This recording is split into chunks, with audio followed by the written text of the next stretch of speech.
Assalamualaikum. Waalaikumsalam. Ayo dong di on cam, GSS. Ada berapa orang kita? Kelas kita berapa orang? 17, Ustaz. 17. Mantap, berarti 2 lagi ya. Semester 6 ada bulut, di sini ada bulut juga.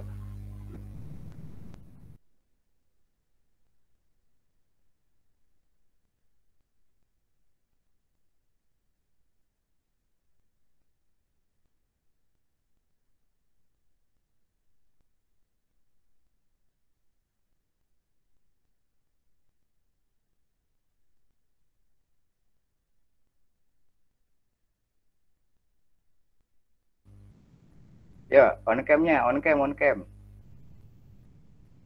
Bulut sudah tuh on cam.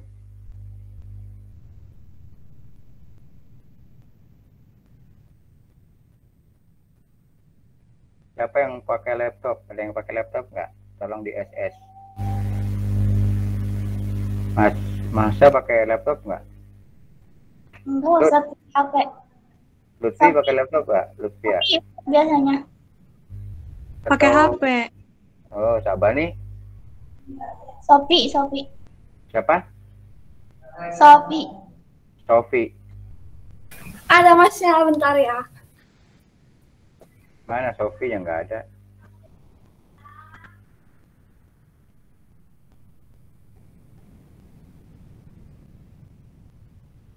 Mana Sofi? Oh iya, Sofi. Oke, kelompok sebentar, Sofi belum gabung semua. Masa siapa itunya kelompok 2 moderatornya? Kelompok 1 menjadi pemateri, kelompok 2 jadi apa namanya?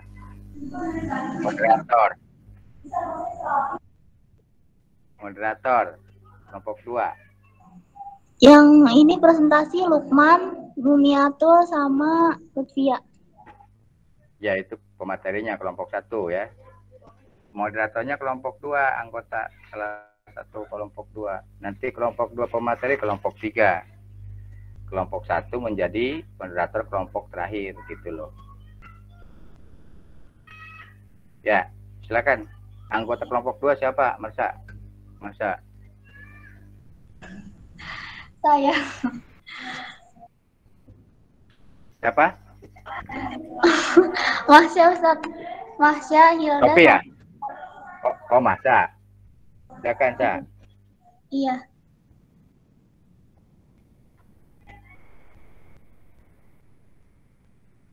Sofi udah buka semua belum, Vi? On cam semua belum? Hakiki belum ya? Ayo, dibuka dulu. Untuk di SS. Bapak nggak bisa dibuka karena ini lewat mondar mandir nih, di belakang Bapak ada yang lewat.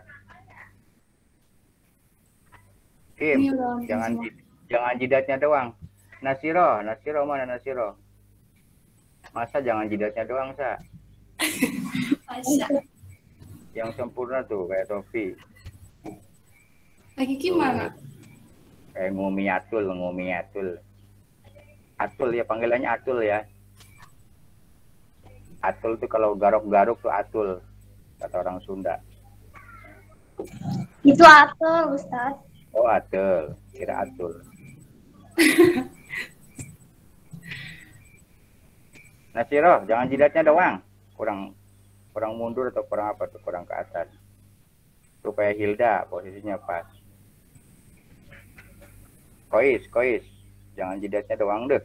Tampilkan wajah-wajah jelekmu, ayo cepet, mau di SS. Ayo, 1. Jangan malu-malu, tampilkan wajah jelekmu. Astagfirullah, Ustaz. Ayo. Ustaz Hilda ketawa, Ustaz. Ayo dihitung. Jijihan. 1, 2.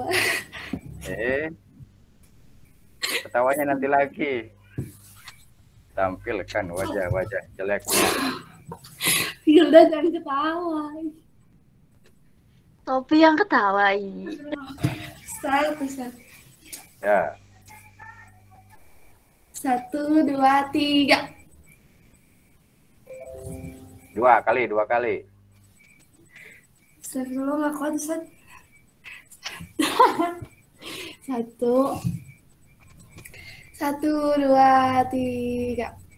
Ya, Asik. Udah, Ustaz. mantap. Sip lah. Nanti pas nanti penutup juga begitu ya. Nanti ditampilkan itunya. Silakan, Sa. Moderator Sa. Iya, Ustaz. Ya, Assalamualaikum warahmatullahi wabarakatuh. Waalaikumsalam. Ya, Waalaikumsalam warahmatullahi wabarakatuh.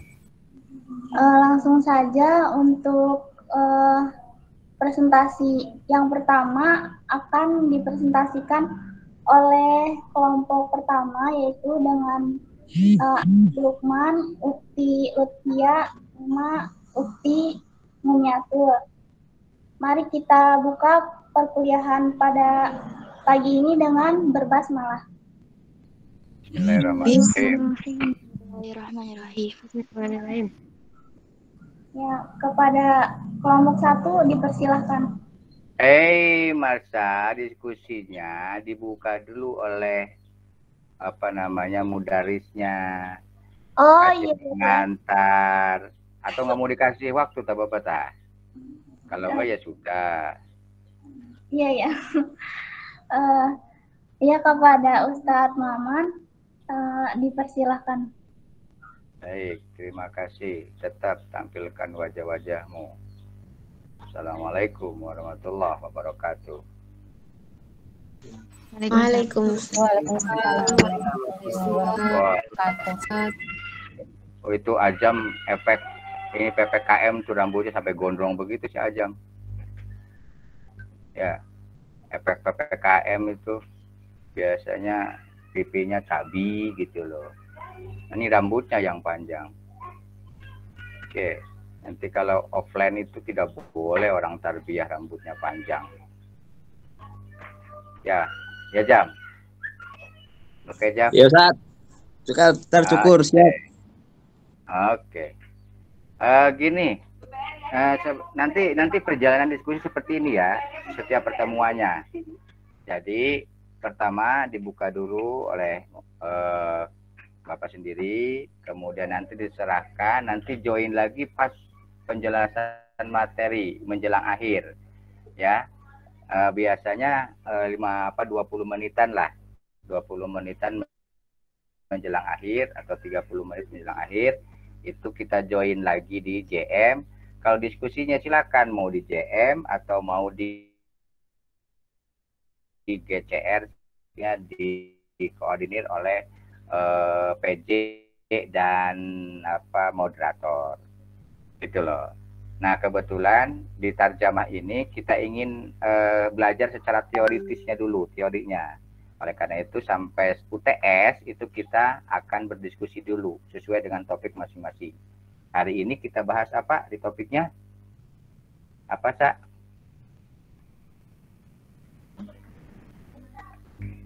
Pola-pola kalimat dasar. Apa? Pola-pola kalimat dasar. Itu. Bahasa Nah, kita diskusikan hari ini. Nah, minggu depannya kita diskusikan pada topik yang kedua. Nah, sekali lagi, kita kan jadwal sampai jam 12.20 ya. Ya. Iya. Jam 12.20.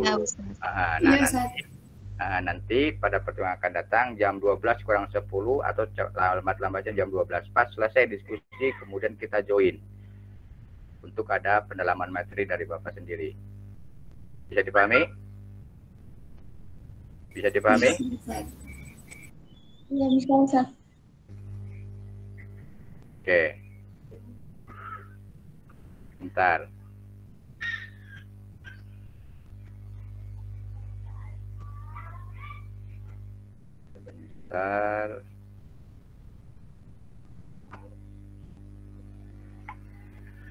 Ya, kebetulan hari ini Bapak jam 12 sudah harus check in di hotel untuk mengikuti kegiatan di kampus selama 3 hari.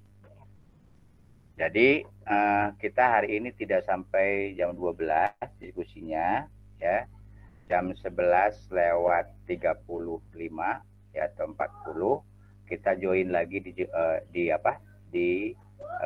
JM ini untuk kita bahas bersama. Nanti perkuliahannya cuma sampai jam 12 dulu untuk hari ini ya. Oke? Iya, Ustaz. Karena ada kegiatan, Bapak jam 12 itu harus sudah check-in ke hotel. Seharusnya setengah 12 sudah berangkat. Ini Bapak masih di rumah. Enggak apa-apa lah, lambat dikit nggak apa-apa. Jam 12 Bapak berangkat. Nah, oleh karena itu sebelum jam 12 nanti jam 11 diskusinya cukuplah sampai jam 11.30 aja atau 35 lah. Ya, jam 12 selamat tambahnya 35. Langsung join di sini. Ya gitu ya. Sekarang silakan diskusi dulu. Bapak live dulu. Mau mandi dulu belum mandi? Malu sama itu Sak Bani ya. Oke? Oke? Ya, oke. Oke, Ya, Ustaz. Ustaz. Nanti jangan ada panggilan lagi, kita langsung join. Dan ini apa namanya link yang ini kita gunakan untuk 1 semester aja. Jangan gonta-ganti setiap pertemuan ganti. Ya, satu. Yang keduanya Bapak lupa, tolong makalahnya dikirim ke WA untuk nanti dibuka. Ya, pemakalah. Makalahnya dikirim ke WAG nanti untuk Bapak buka. Sekian, terima kasih. Bapak kembalikan ke masa. Mudah-mudahan semester depan kita bisa offline ya, bisa ketemu langsung ya. Iya, Ustaz. Oh, pengen belajar di kelas ini kita nih, pas balagola semester 4 paling tidak. Kita bisa bertatap muka. Jadi nanti wajah asli gantengnya akan muncul di kelas. Terus. Gitu. Sekian, terima kasih. Assalamualaikum warahmatullahi wabarakatuh. Waalaikumsalam warahmatullahi wabarakatuh. Silakan masa dilanjut. Bapak live dulu ya. Iya, iya. Oke, Ustaz. Biar dibuka, Mas ya. Oh ya, oke itu siapa sih? Orang mana tuh oke itu? Semester berapa ya? Nggak kenal Bapak oke itu apa sih? Nama mahasiswa tak oke itu siapa sih? Oke. Nama mahasiswa, Ustaz. Oh, oke itu apa sih? Oh, semester berapa tuh oke? Bapak nggak ngerti oke itu apa sih? Bukan Ya. teman, Ustaz. Oh ya gitu ya. Jangan oke dong kalau dengan dosen masa oke. Baik Tad, gitu yang lain maksudnya dengan yang lain. Ya, assalamualaikum dong. Waalaikumsalam, Ustaz. Waalaikumsalam.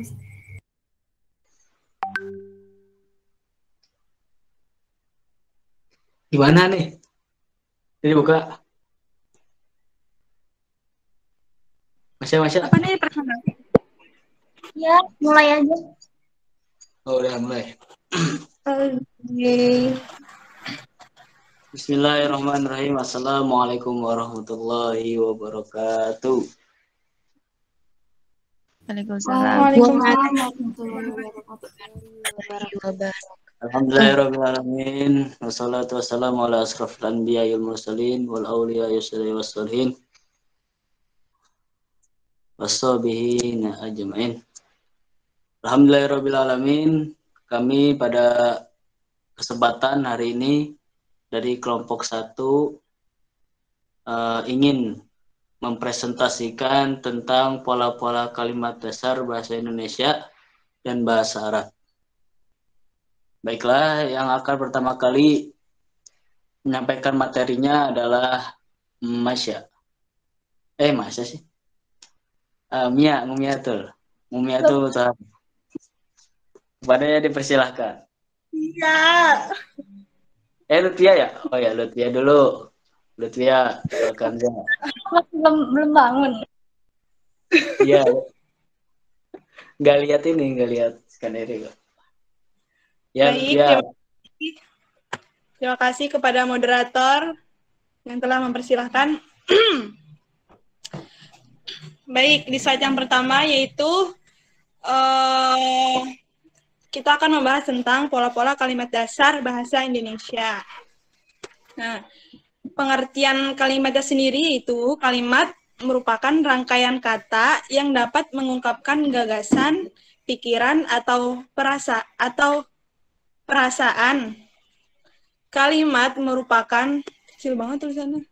Bentar. Merupakan satuan bahasa terkecil yang mengungkapkan pikiran yang utuh, baik dengan secara lisan. Bentar, guys.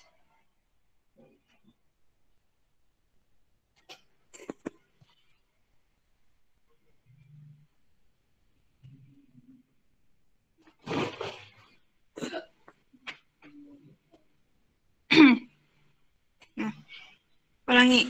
Kalimat yaitu rangkaian kata yang dapat mengungkapkan gagasan, pikiran, atau perasaan. Kalimat merupakan satuan bahasa terkecil yang mengungkapkan pikiran yang utuh, baik dengan cara lisan maupun tulisan. Pada kalimat, sekurang-kurangnya harus memiliki subjek dan predikat. Bila tidak memiliki subjek dan predikat, maka belum disebut kalimat, tetapi disebut frasa. Dalam wujud lisan, kalimat diucapkan dengan suara naik turun dan keras lembut, disela jeda, dan diakhiri dengan intonasi akhir. Dalam wujud tulisan, huruf Latin, kalimat dimulai dengan huruf kapital dan diakhir dengan tanda titik, tanda tanya, atau tanda seru. Next, unsur-unsur kalimat, yaitu yang pertama ada subjek. Subjek adalah unsur pokok yang terdapat pada sebuah kalimat di samping unsur predikat. Lalu yang kedua yaitu ada predikat. Predikat ini merupakan unsur utama suatu kalimat di samping subjek. Lalu yang ketiga ada objek, yaitu keterangan predikat yang memiliki hubungan erat dengan predikat. Ciri-ciri objeknya yaitu langsung di belakang predikat. Maksudnya, objek hanya memiliki tempat di belakang predikat, tidak pernah mendahului predikat. Lalu yang keempat itu ada pelengkap. Pelengkap yaitu merupakan unsur kalimat yang dapat bersifat wajib ada, karena melengkapi makna verba predikat kalimat. Pelengkap dan objek memiliki kesamaan. Kesamaan itu ialah kedua unsur kalimat ini yaitu bersifat wajib ada karena melengkapi makna verba predikat kalimat. Lalu, karena menempati posisi di belakang predikat. Lalu, tidak didahului dengan preposisi. Perbedaannya terletak pada kalimat pasif. Pelengkap tidak menjadi subjek pada kalimat pasif. Jika terdapat objek dan pelengkap dalam kalimat aktif, objeklah yang menjadi subjek kalimat aktif, bukan pelengkap. Berikut ciri-cirinya, salah satunya adalah di belakang predikat, ciri-ciri pelengkap. Lalu next ada dari unsur kalimat itu ada keterangan. Keterangan merupakan unsur kalimat yang memberikan informasi lebih lanjut tentang sesuatu yang dinyatakan dalam kalimat.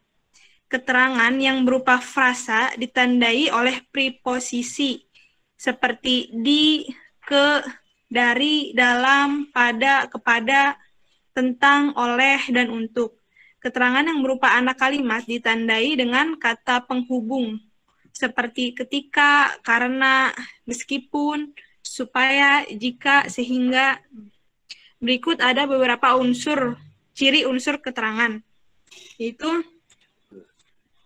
bukan unsur utama.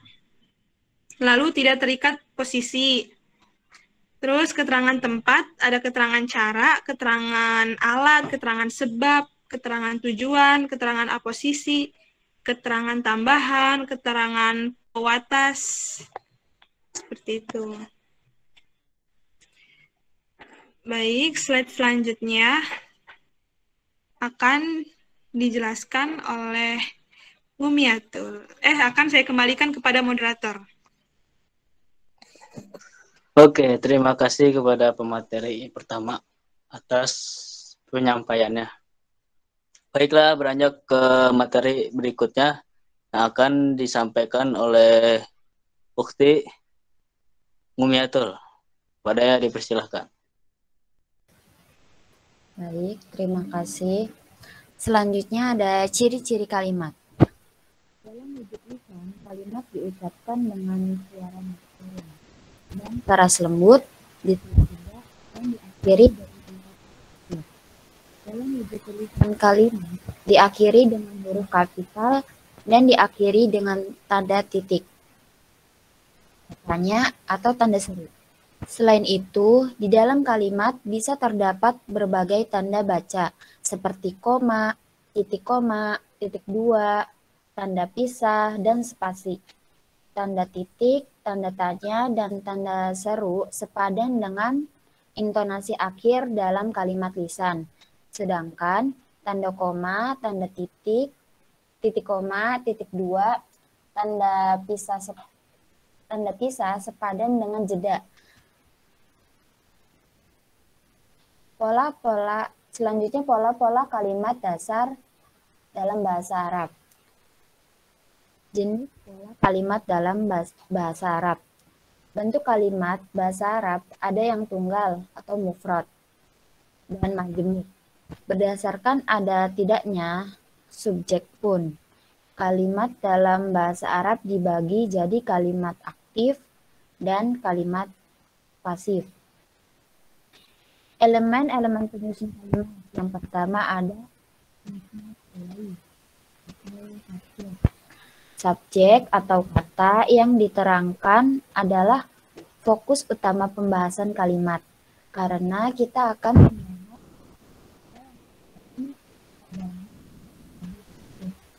Nggak ada suaranya.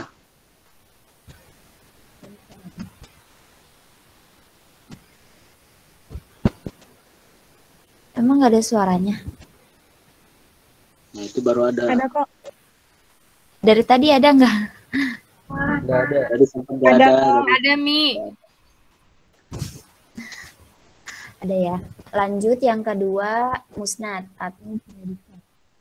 Predikat berfungsi sebagai penjelas deskripsi atau perilaku subjek.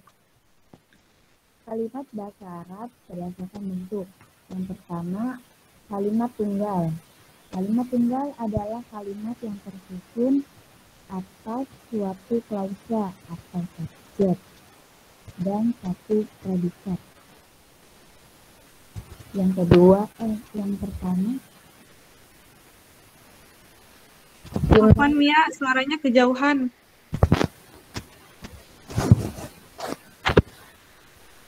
sekarang udah masih kejauhan nggak? Udah jelas nih. Enggak, gede banget lagi.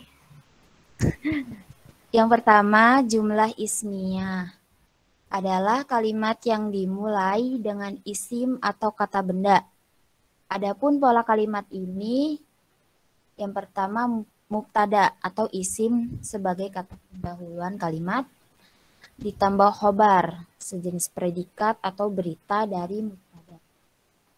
Subjek pada jumlah ismiyah berfungsi sebagai mubtada dan dapat diisi dengan berbagai isim seperti isim alam, isim zaman, dan makan, isim alat, dan lain-lain.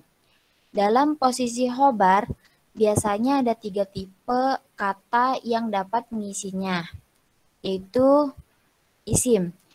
Sebagai khobar, membuat jumlah ismiyah bersifat nomina. Lalu ada fi'il. Sebagai khobar, membuat jumlah ismiyah bersifat verbal. Lalu ada kata tunjuk, bertujuan untuk menjelaskan lokasi benda. Yang kedua, jumlah fi'liyah adalah kata yang diawali dengan fi'il. Sifat jumlah ini adalah kalimat verbal. Jumlah fi'liyah memiliki pola sebagai berikut. Fi'il ditambah fa'il. Kalimat dengan objek menggunakan kata kerja transitif atau dalam bahasa Arab disebut fi'il lazim. Biasanya kata kerja transitif ini dilengkapi dengan imbuhan. Sedangkan kalimat tanpa objek menggunakan kata kerja intransitif yang disandingkan dengan keterangan.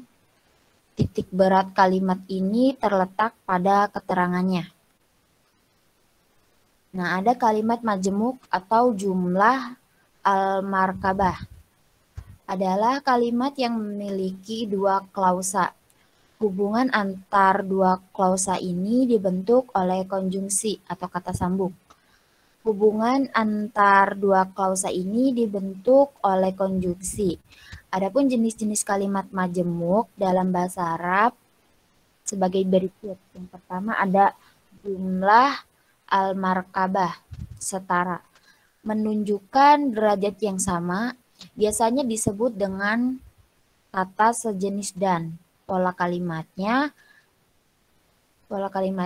kalimat majemuk sama dengan kalimat awal ditambah huruf athof ditambah kalimat kedua.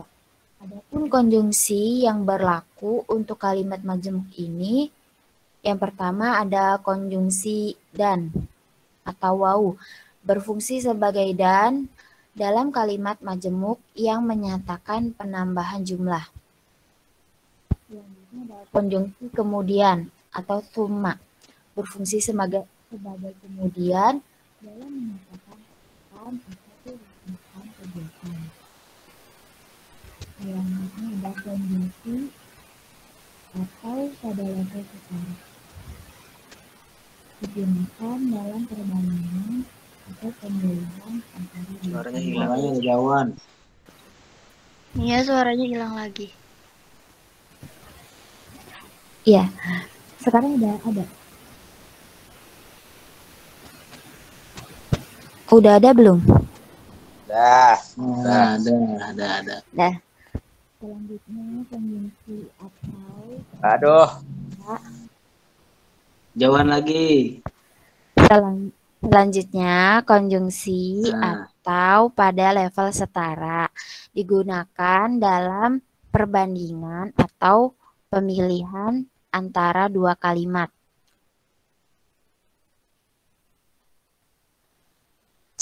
Selanjutnya saya kembalikan lagi kepada moderator.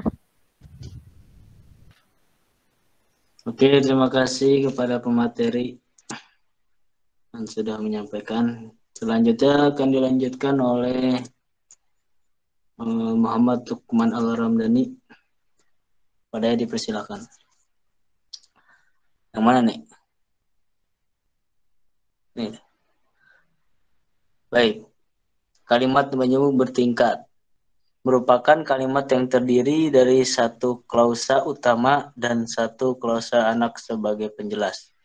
Struktur kalimat ini adalah sebagai berikut, yaitu subjek, musnad ilaih, predikat musnad, anak kalimat berupa SP lagi yang berfungsi sebagai objek itu keterangan. Subjek berupa anak kalimat berisi subjek dan predikat, predikat plus objek dan keterangan opsional.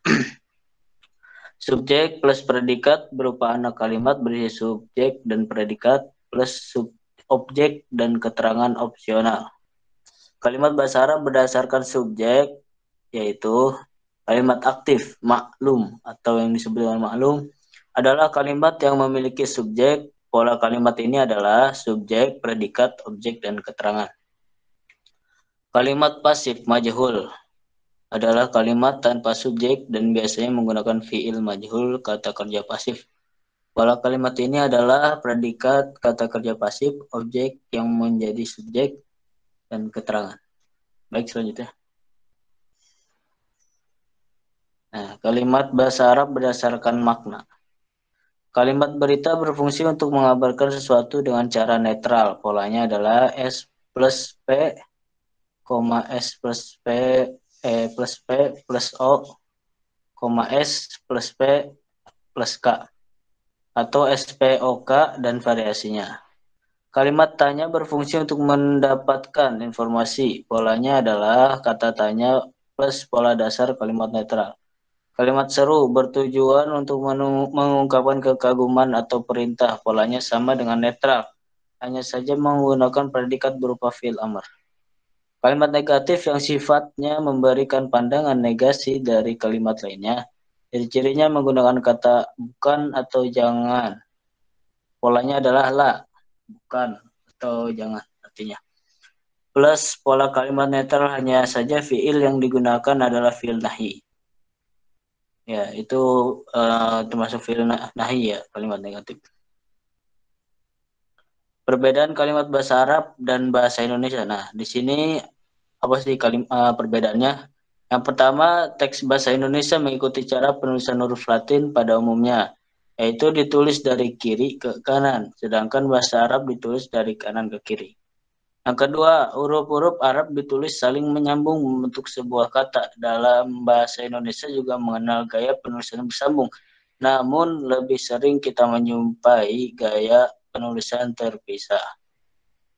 Nah, tiga, bahasa Indonesia memiliki aturan penulisan tanda baca yang lengkap. Bahkan kesalahan dalam peletakan tanda baca bisa merubah arti suatu kalimat. Bahasa Arab memiliki aturan tersendiri mengenai cara mengucapkan atau membaca bagian akhir kata. Dalam bahasa Indonesia tidak ada. Yang kelima, dalam bahasa Indonesia tidak ada pembagian kata kerja berdasarkan waktu terjadinya. Yang keenam, hanya ada dua pembagian kuantitas dalam bahasa Indonesia, yaitu tunggal dan jamak, lebih dari satu.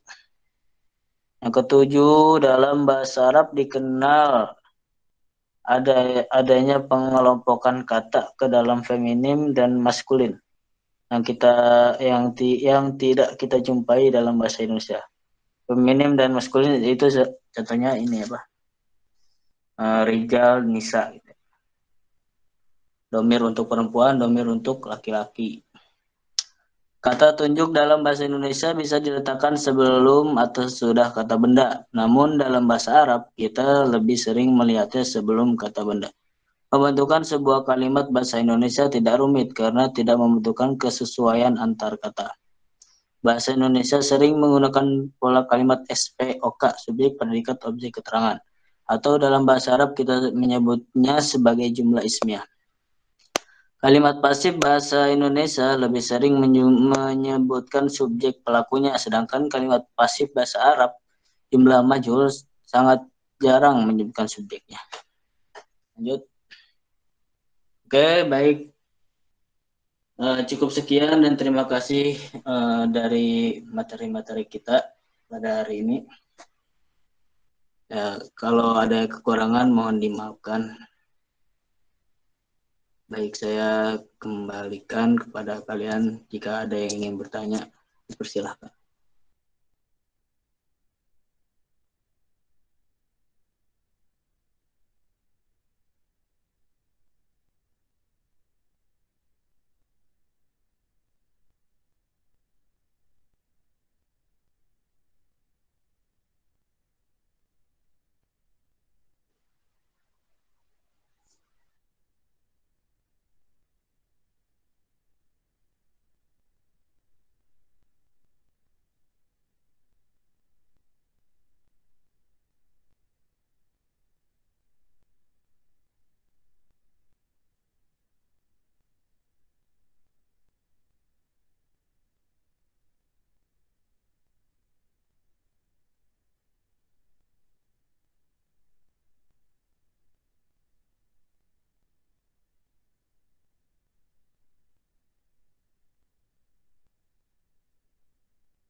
Bertanya.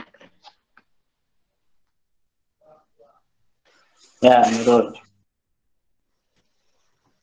Tadi kan di pengertian kalimat majemuk itu kan kalimat yang memiliki dua klausa.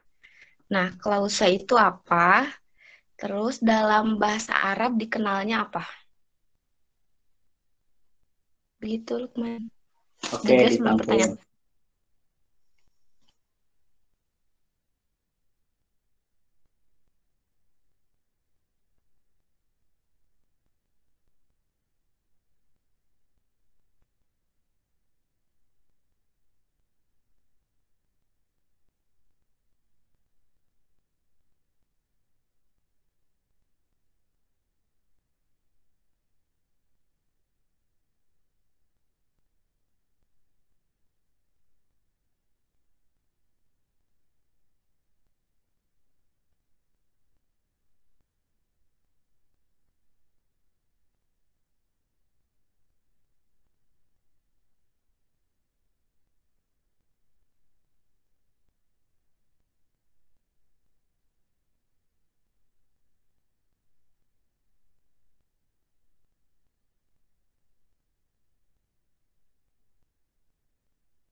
Mau bertanya lagi, boleh?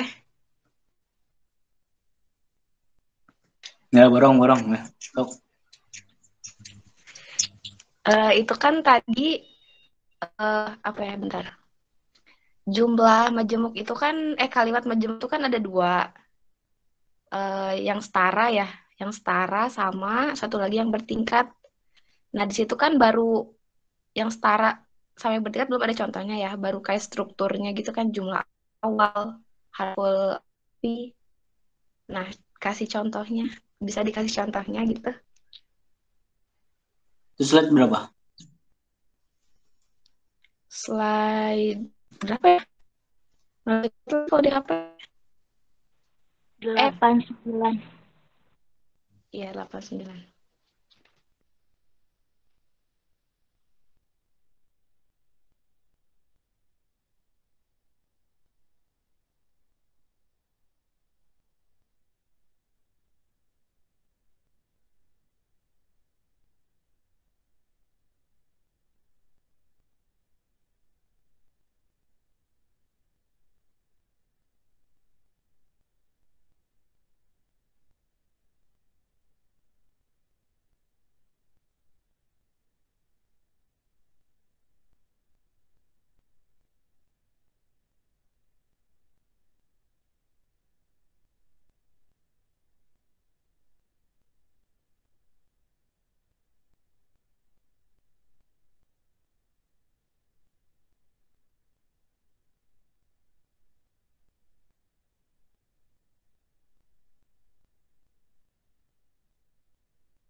Lukman, aku mau nanya Lukman.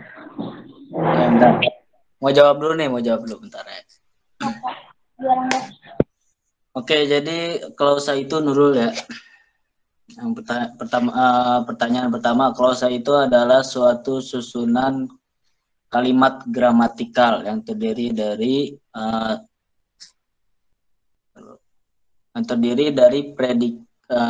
susunan subjek dan predikat. Nah, dan berpotensi menjadi. Jadi kalau dalam bahasa Arabnya mungkin disebut kalimat mufidah atau kalimat yang kalimat apa namanya apa ya? Mufidah, baik dan benar gitu. Nah, jadi nggak ada keraguan gitu. nggak perlu ngejelasin lagi gitu loh, gitu-gitu. Ya itu.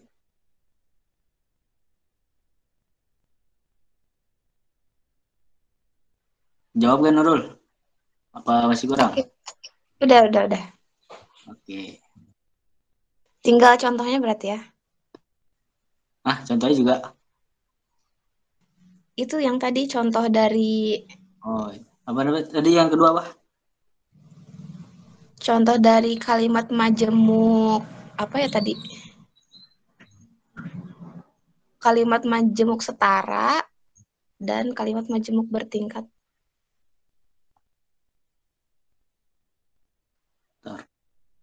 Masa mau apa tadi nanya? Ya, nanya bisa bisa disimpulkan nggak dari materi yang disampaikan menurut bahasa sendiri aja? Oke.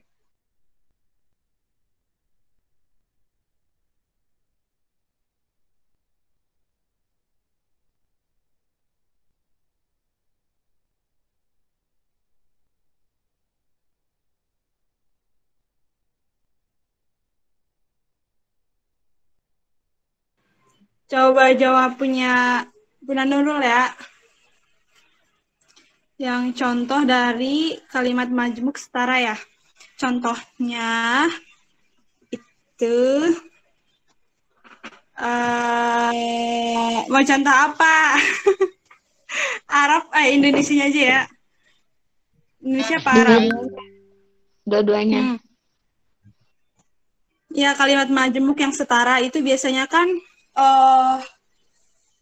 berarti terdiri dari dua klausa ya. Nah, antara klausa satu, terus setelah itu disambung dengan kata dan biasanya. Kalau Indonesia, kalau di Arabnya berarti huruf ataf ya. Terus dilanjut lagi dengan kalimat keduanya gitu. Misalnya kayak saya pergi ke sekolah. Enggak. Gimana ya?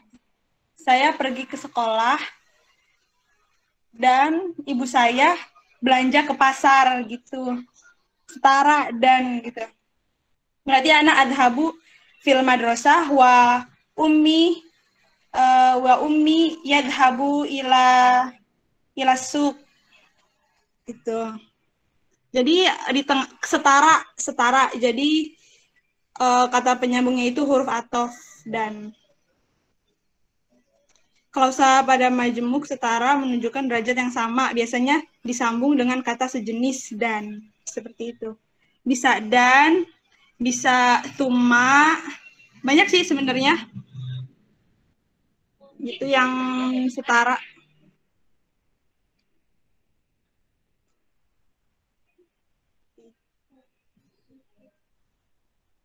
Bisa konjungsinya bisa am atau au juga bisa, balakin juga bisa. Konjungsi ini dipakai untuk mengoreksi pernyataan kalimat pertama. Ya, kalau yang bertingkat itu kalimat terdiri dari satu klausa utama dan satu klausa anak sebagai penjelas. Itu contohnya ya seperti yang ada tadi ya. Itu contohnya kalau Indonesianya, Ali harus pergi ke sekolah karena ada rapat OSIS. Jadi bertingkat gitu. Jadi klausa pertama itu klausa utama, lalu dilanjut lagi klausa keduanya itu sebagai penjelas. Contohnya Ali pergi ke sekolah, itu klausa utama. Lalu klausa penjelasnya karena ada rapat OSIS gitu. Itu jumlah majemuk yang bertingkat, kalimat majemuk yang bertingkat. Berarti kalau strukturnya itu musnad ilaih, musnad, anak kalimat. Ya, jadi susunannya itu musnad ilaih kan subjek dilanjut dengan predikat atau musnad, kemudian anak kalimat. Nah, anak kalimatnya ini berupa subjek sama predikat lagi yang berfungsi sebagai keterangan. Itu kayak misalnya tadi kan Ali harus pergi ke sekolah. Berarti subjeknya Ali, predikatnya pergi. Terus klausa penjelasnya karena ada rapat OSIS. Itu terdiri dari, tapi bisa juga sih sini subjek anak kalimat bisa juga berupa keterangan. Ngerti nggak, Rul? Iya, intinya ada penjelasannya gitu dari klausa awal, terus ada penjelasan atau bisa keterangan, kayak gitu kan? Iya, seperti itu. Ya kurang lebihnya gitu, silakan yang ingin menambahkan.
Lutfia, Ya, enggak cuma mau nanya kalau Ustadznya masuk lagi atau enggak gitu. kenapa? Iya mau nanya doang, Ustadznya masuk lagi atau enggak. Kan udah jam Masuk lagi kan 11.30. katanya. Begitu. Masuk lagi kan katanya. Oh sekarang ini masuk. Tambahin gitu saatnya. Ya nggak sih, bener nggak sih? Apa aku salah dengar? Iya, masuk lagi buat pendalaman materi katanya kan tadi gitu. Berarti kita nggak selesai jam 11 berapa gitu. 11.30 kayaknya tadi Ustadznya bilang ya mau masuk lagi. Oh gitu. Lagi mandi Ustadznya.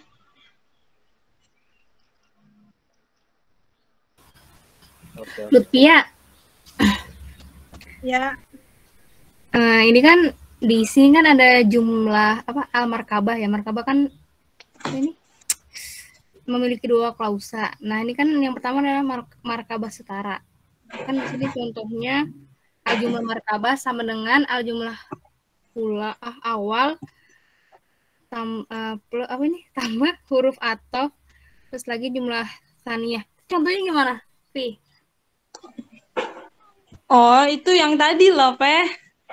Yang tadi siapa? Coba Nurul. contoh yang lain, Vi. Misalnya apa ya?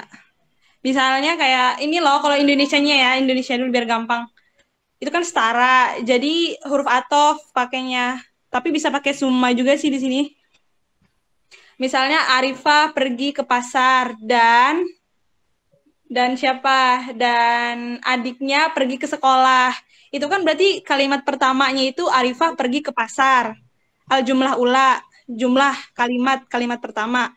Plus huruf atof dan. Terus lanjut lagi al-jumlah at-taniyah dan adiknya Arifah pergi ke sekolah gitu loh. Oh, kalau yang am-au ini sama juga. Iya, bisa pakai, berarti sesuaikan sama kalimatnya sih. Bisa memakai summa juga, itu kan kalau summa artiannya juga masih sama kan. Misalnya kayak Arifah sedang masak, kemudian merapikan kamar gitu. Setara gitu, masih setara. Majemuk kan berarti lebih satu kalimat yang lebih dari satu klausa, ada 2 klausa. Klausa itu terdiri dari subjek dan predikat. Iya gitu. Mantap Lutfi. Makasih. Mantap.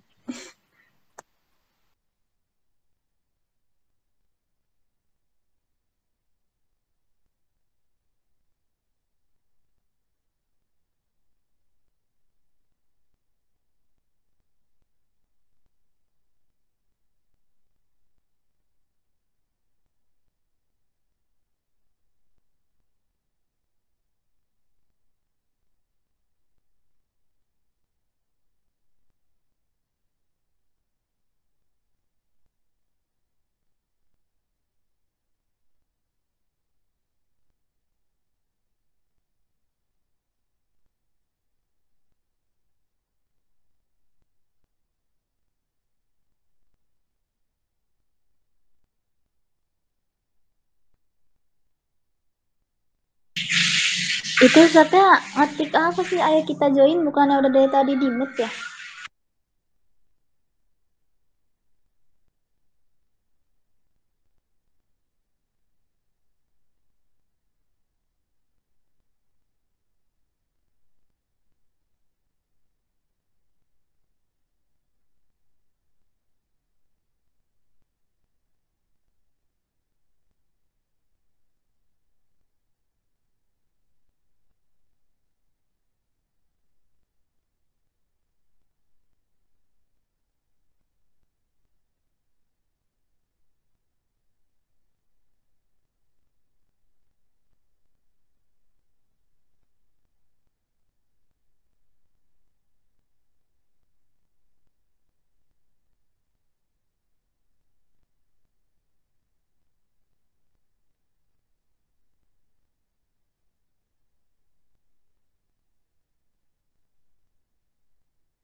Ayo di on cam, on cam, on cam.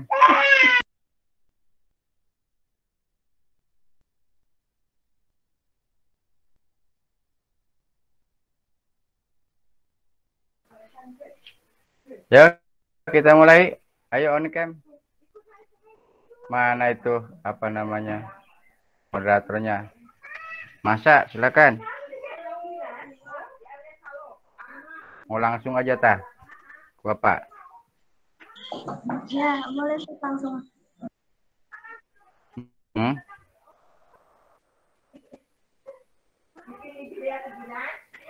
Baik, langsung aja tah, Masa. Itu gimana?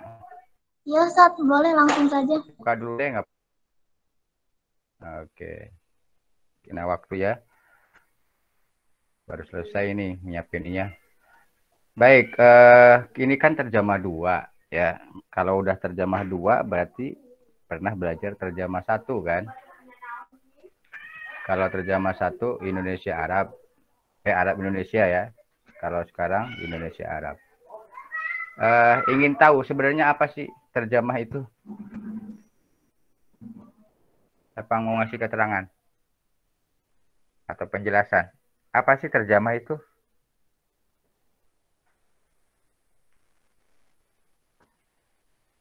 Hmm?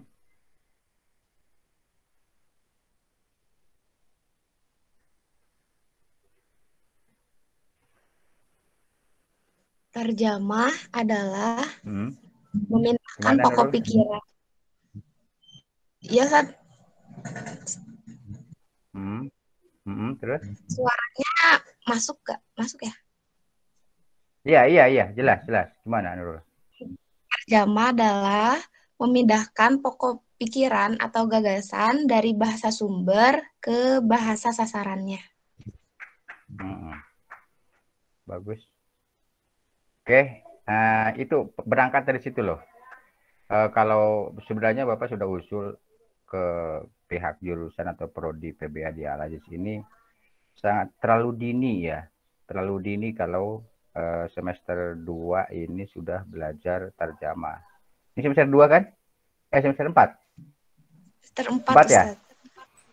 Semester 4 itu berarti kan dimulainya semester 3 dan 4 kan? Terjemah itu. Menurut hemat Bapak itu terlalu dini ya. Karena yang namanya terjemah itu harus menguasai, apalagi dari Indonesia ke Arab, harus menguasai grammarnya atau tata bahasanya, nahwu sorobnya. Bagaimana mau menerjemahkan ke bahasa Arab kalau nahwu sorobnya belum begitu memadai gitu loh. Nah, biasanya yang lebih bagus itu semester 7 dan 8 atau 6 dan 7. Itu yang agak tepat ya, karena sudah mempelajari nahwu sorobnya gitu loh. Tapi ya sudahlah, ini merupakan kebijakan lembaga yang harus kita ikutin apapun hasilnya. Yang jelas pemahaman awal harus dipahami bahwa terjemah itu bukan memindahkan kata ya, tapi memindahkan makna, atau tadi mengalih bahasakan gagasan yang terdapat dalam bahasa sumber kepada bahasa sasaran. Kalau bahasa sumbernya bahasa Indonesia, berarti bahasa sasarannya kita sekarang adalah bahasa Arab. Nah, idealnya sebenarnya yang ngajar terjemah Indonesia Arab ini ya orang yang pernah belajar di Timur Tengah ya, sehingga karena penerjemahan itu kan walaupun sebenarnya ya terjemah itu walaupun tidak terpaku dengan nahwu sorob, memang terjemah itulah keterampilan termasuknya. Artinya faktor kebiasaan sebenarnya. Yang pintar nahwu sorob pun belum tentu bisa menerjemahkan dengan baik gitu loh kepada katakanlah terjemah Indonesia. Karena intinya begini, yang idealnya itu mampu menguasai dua bahasa ya. Kalau sekarang katakanlah Indonesia Arab atau Arab Indonesia, yang harus dikuasai ya paling tidak struktur atau aturan baku yang digunakan dalam dua bahasa itu. Karena termasuk di dalamnya ya ada al-awamil al-lugawiyah, ada al-awamil al-lugawiyah. Ada faktor bahasa dan faktor non bahasa. Nah, faktor bahasa seperti mufrodat atau kosakata itu termasuk lugawiyah atau bahasa. Termasuk juga grammarnya, nahwu sorob, morfologi, sintaksisnya itu termasuk faktor bahasa. Nah, ada faktor non bahasa yang tidak boleh dilupakan, yaitu faktor misalnya as-saqafah, ya budaya atau tradisi, kemudian juga siaknya itu termasuk non bahasa yang harus juga dikuasai.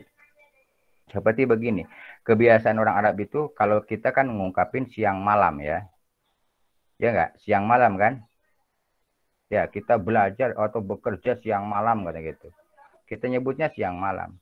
Tapi orang Arab tidak mengatakan naharon wa lailan, siang malam, tapi lailan wa naharon. Nah, itulah nanti ketika misalnya kita menerjemahkan ke dalam bahasa Arab kata-kata seperti tadi, siang malam, nah jangan menjadi bahasa Arabnya lailan, naharon wa lailan. Ini yang kurang tepat. Nah, inilah faktor kebiasaan yang digunakan oleh mereka, orang Arab.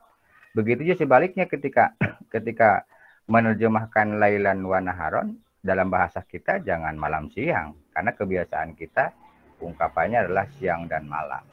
Gitu loh. Itu adalah faktor sakofah ya, atau kebiasaan atau tradisi atau kultur ya, kultur bahasa ya seperti itu. Nah, Itu salah satunya. Kemudian juga konteks. Konteks itu konteks kalimat misalnya. Ya, kata khoroja, tola'a, dan sodaro itu benar artinya keluar. Ya, sama-sama artinya keluar. Tetapi tidak bisa sembarangan digunakan dalam satu konteks saja. Misalnya kata Kois ngomong ke temannya Akmal, Azam, misalnya tola'tu minal bait, ya, wasodartu minal pasli. Yang dia maksud saya keluar dari rumah atau keluar dari kelas. Menggunakan dua kata itu dengan tola'tu minal bait dan kemudian sodartu minal pasli. Ya diludahin sama onta gitu loh, ngomong kayak gitu. Ini ontanya di sini lagi ngomong, nanti di depan Bapak berarti diludahin nanti. Kan orang Arab nggak pernah ngomong gitu. Ya, yang dimaksud keluar di situ menggunakan katanya bukan tola'a tapi khoroja. Ya, khoroja. Kharajtu minal bait. Tapi kalau katanya digabungkan dengan as-samsu nggak bisa khorojati samsu, tapi tola'ati samsu. Kota kalimatnya berbeda. Nah, kita nanti akan lebih dipahami lagi kita ketika belajar ilmu ma'ani nanti ke depan atau balaghah 1. Itu akan lebih dalam lagi hal tersebut. Nah, artinya berarti satu kata dalam satu konteks bisa berarti kata doroba bisa berarti memukul. Kalau ngomongnya dorobtul kalba, saya memukul anjing. Ya enggak, memukul anjing. Ya, dorobtul kalba. Aku memukul anjing. Atau dorobtul hinjir. Aku memukul babi. Ya, nah ini kalau ngomong intonasinya enggak jelas jadinya aneh ya. Emang intonasi yang juga memperjelas makna. Kalau kata hakim, Bapak itu monyet, iya. Tapi kalau Bapak itu monyet, kurang ajar kan gitu. Beda intonasi kan beda makna. Nah itu dorab itu memukul, dorab itu al-kalba. Tapi kalau anak adribu masalan, itu bukan memukul. Saya membuat contoh. Nah itu yang dimaksud konteks itu seperti itu. Ya, tidak bisa seenaknya menggunakan kata. Nah, kalau sudah memahami itu teman-teman sekalian, ya memang terjemahan sekarang nggak sulit. Ada Mbah Google kan. Terjemahan apa saja tinggal masukin teksnya, jadilah. Ya, hasilnya ada hasilnya. Tetapi kalau tidak memahami struktur kalimatnya, usrofnya, nanti akan muncul hanya kumpulan kata-kata gitu loh. Bukan kalimat yang bermakna. Nah, maka Bapak tidak akan marah nanti ketika setelah UTS misalnya praktek menerjemahkan kalian menggunakan Google Translate, silakan, nggak apa-apa. Tetapi perlu diperhatikan bahwa ketika masuk Google itu tolong struktur bahasa Indonesianya harus betul-betul memang struktur yang tepat gitu. Ketika mau diterjemahkan ke bahasa Arab, kalau struktur bahasanya itu bagus, sesuai dengan aturan dalam bahasa Indonesianya, maka akan muncul terjemahan yang bagus juga gitu. Nah, tapi kalau strukturnya tidak jelas, maka nanti lagi-lagi hanya kumpulan kata-kata saja. Nah, ketika kumpulan kata-kata itu tersusun dan kita tidak memahami pola kalimat yang dalam bahasa Arab, jumlah ismiyah misalnya, pola yang akan kita pelajari sekarang, maka akan sulit kita menentukan gitu mana predikat, mana objek, mana subjek, mana predikat, mana objek. Gitu. Nah, kita lihat di sini. Ya, ini yang dari teman-teman, pola kalimat. Ya, pola kalimat bahasa tergantung kalimatnya ya. Kalau kalimat nomina berarti apa? Subjek dan predikat kan gitu. Ya enggak? Ya enggak? Halo. Nah, ini subjek, predikat, objek. SPO kalau dalam pola bahasa Indonesia. Tapi dalam bahasa Arab, SPO ini kalau kita kaitkan dengan jumlah ismiyah ya, jumlah fi'liyah berarti fi'il, fa'il. Fi'il itu predikatnya dibalik. Ya, subjeknya adalah fa'il. Contohnya misalnya kataba atau libu, ad-darsa. Nah, kataba itu adalah predikat. Ini kalimatnya kalau kalimat verbal ya. Kalimat verbal yaitu kalimat yang diawali dengan kata kerja. maka predikatnya di awal, subjeknya adalah at-thalibu. Nah, objeknya maf'ul bi, dan objek sendiri kan banyak ya. Ada objek penyerta, itu kan dalam bahasa Arab itu maf'il ada 5. Ada maf'ul bi, ada maf'ul ma'ah, objek penyerta, ada maf'ul la, kemudian maf'ul fi, maf'ul mutlak, gitu loh. Tetapi itu dalam konteks kebahasaan, yakni bahasa Arab, grammar, nahwu, nah, itu objek itu al-mafa'il itu termasuknya komplementer ya, hanya pelengkap saja. Artinya dalam susunan bahasa Arab itu cukup fi'il fa'il saja sudah cukup. Yang disebut kalimat sempurna itu terdiri dari fi'il fa'il atau mubtada khobar. Al-mudarrisu jamilun, sudah cukup. Ya, itu namanya jumlahnya jumlah basitoh. Kalimat yang sederhana. Beda lagi dengan jumlah mu'akkodah, jumlah yang sudah kompleks. Ya, antara misalnya dosen yang mengajarkan tarjamah 2 namanya Mamandul Iman. Nah, itu sudah kompleks. Ya. Maka ada menggunakan ada isim mausul. Ya, atau misalnya begini dalam bahasa Indonesianya, masjid yang dibangun pada zaman Soeharto tahun 1995, kira-kira itu sudah ada predikatnya belum? Halo? Halo? Masih ada kan di situ? Halo? Halo? Ya. Tolong direspon, biar kelihatan Bapak ini bukan ngomong sendiri. Halo, ada? Ada. Nah. Ini sebentar. Oh, belum dibagi layar ya, lupa. Kita lihat PPT dulu dari teman-teman nih.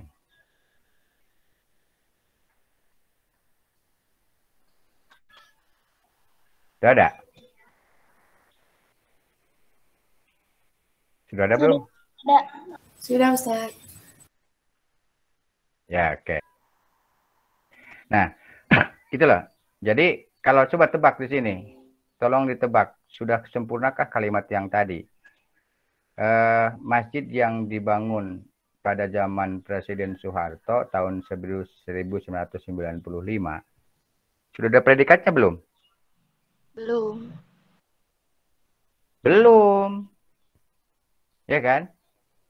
Nah, baru muncul misalnya telah rusak. Sebenarnya mau ngomong masjid itu telah rusak gitu kan. Itu kalimat pokoknya kan itu. Pokok pikiran yang itunya itu. Masjid itu telah rusak. Itu namanya jumlah basitoh. Al-masjid in hadama. Masjid itu telah rusak. Tapi kalau namanya jumlah basitoh ya. Pola kalimat yang sederhana. Tapi kalau sudah memakai embel-embel kayak tadi, al-masjidul ladzi banathu al-hukuma tahtari asa Soeharto sanata alpin wa tisimiatin wa khomsin in hadama. Nah, itu kan jauh sekali. Makanya pola predikat, subjek predikat itu tidak selamanya bergandengan. Ya, kayak yang kawin terus bergandengan berdua terus gitu. Enggak. Itu namanya jumlah basito. Kayak tadi. Masjid itu rusak.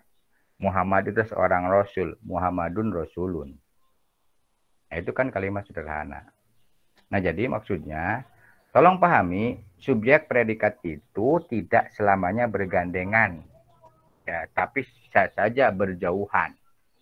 Dengan tadi, pola yang seperti tadi, yang disebut jumlah mu'akkodah.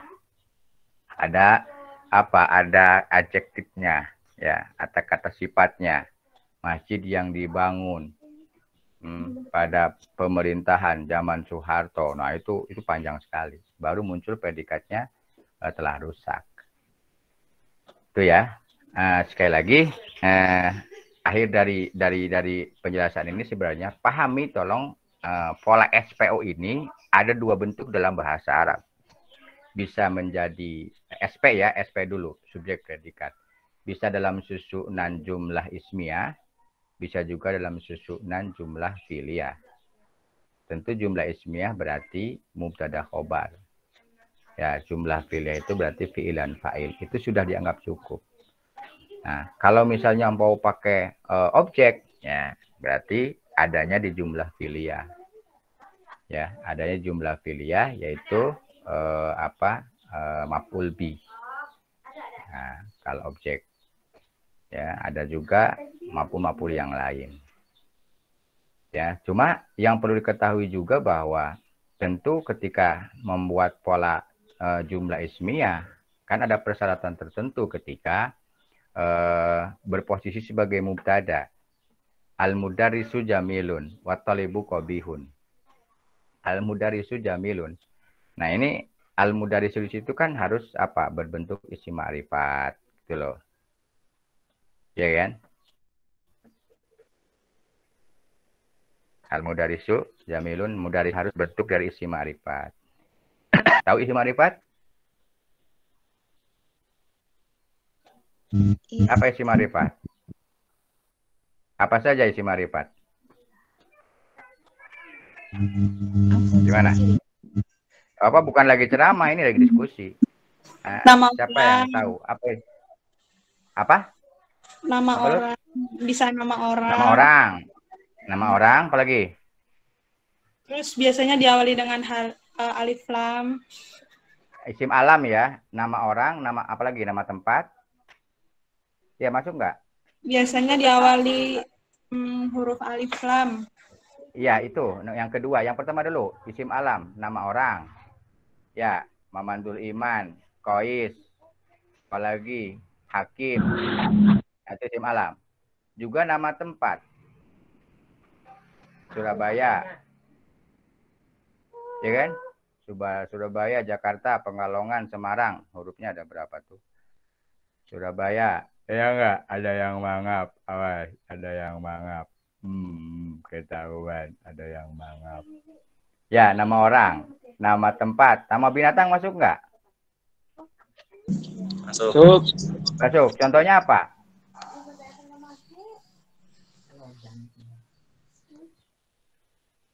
Contohnya apa nama binatang? Kiltun. Apa? Kiltun. Kitun. Apalagi? Kalbun masuk nggak? Masuk. Dajajun. Apa? Dajajun. Dajajun. Iya. Kalbun. Anjing. Bukan anjing. Anjing bukan isim alam. Anjing. Monyet. Bukan monyet. Ya. Kenapa? Bukan. Itu nama jenis binatang. Nama binatang yang dimaksud isim alam yang menjadi isim ma'rifat itu nama yang dipakai untuk binatang. Punya anjing kesayangan namanya si Manis. Manis itulah. Si Bobby nama kucing. Bobby sini. Bobby kucingnya apa hilang? Padahal itu bukan nama orang, kucing. Nah, itu Bobby-nya itu adalah isim alam. Kalau kucingnya bukan. Paham? Paham? Paham. Bukan nama. Iya, bukan nama binatangnya, jenis binatangnya, anjing, bukan. Ya, monyet, bukan monyet, itu nama binatangnya, tapi nama yang dipakai untuk binatang yaitu monyet. Ya enggak, monyet misalnya. Gitu. Ya, itu baru isim alam. Oke, yakinlah itu sudah bisa diketahui isim alam, isim domir, ya, kemudian isim yang menggunakan alif lam tadi. Ya, al-mudarris. Jadi nggak bisa.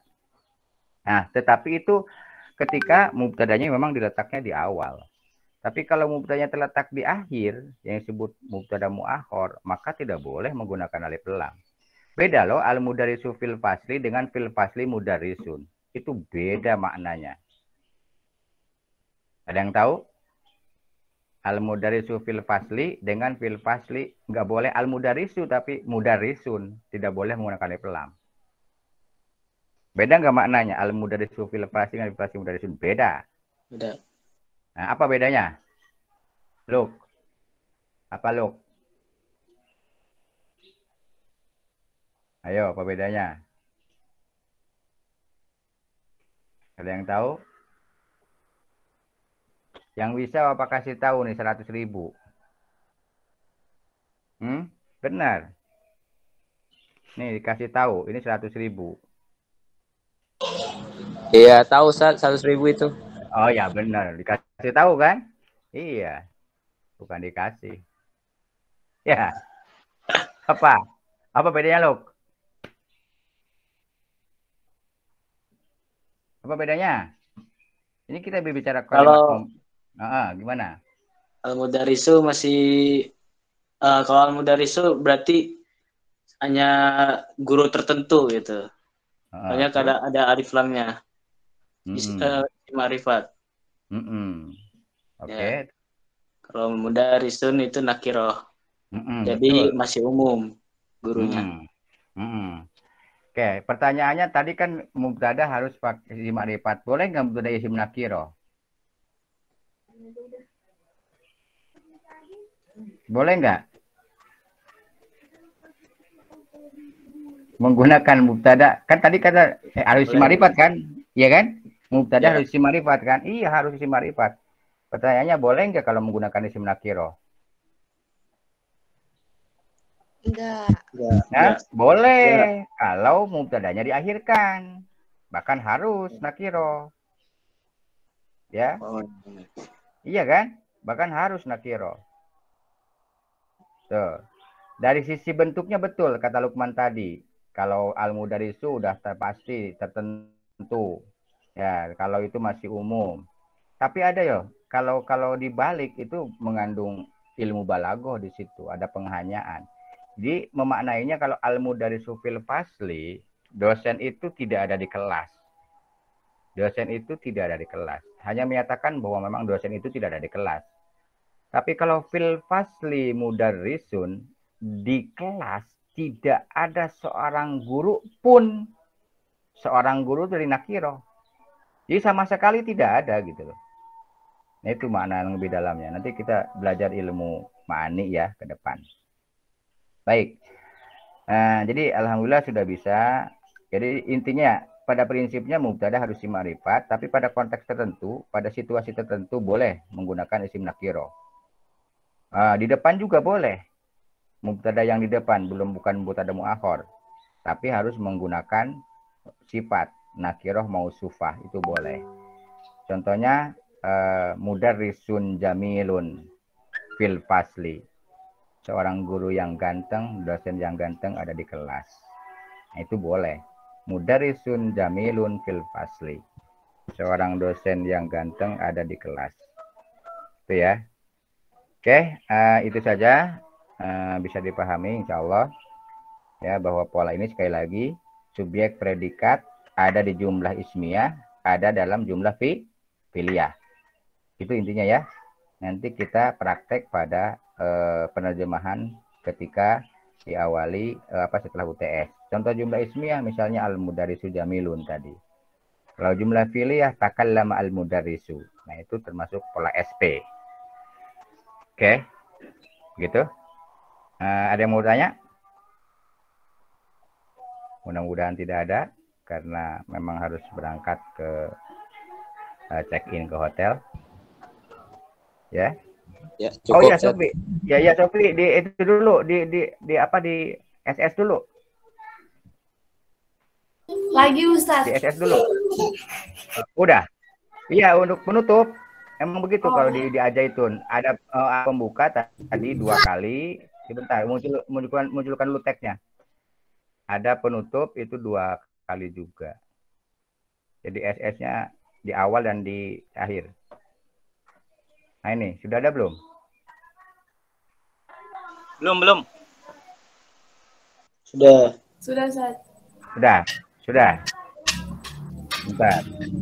Bentar dari awal. Nah ini. Ya. Bentar. Silakan.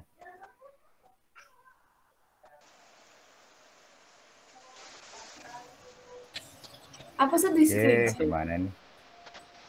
Iya, di SS. Iya, udah Ustaz. Udah. Yang ada teksnya udah. Sudah Ustaz. Oke, sip. Terima kasih. Sekian, kembalikan ke moderator. Assalamualaikum warahmatullahi wabarakatuh. Waalaikumsalam warahmatullahi wabarakatuh. Waalaikumsalam. Silakan moderatornya tadi siapa? Marsa ya? Marsa. Ya Ustadz. Ya, silakan tutup. Waalaikumsalam warahmatullahi wabarakatuh. Mari kita sempurnakan kuliah pada siang hari.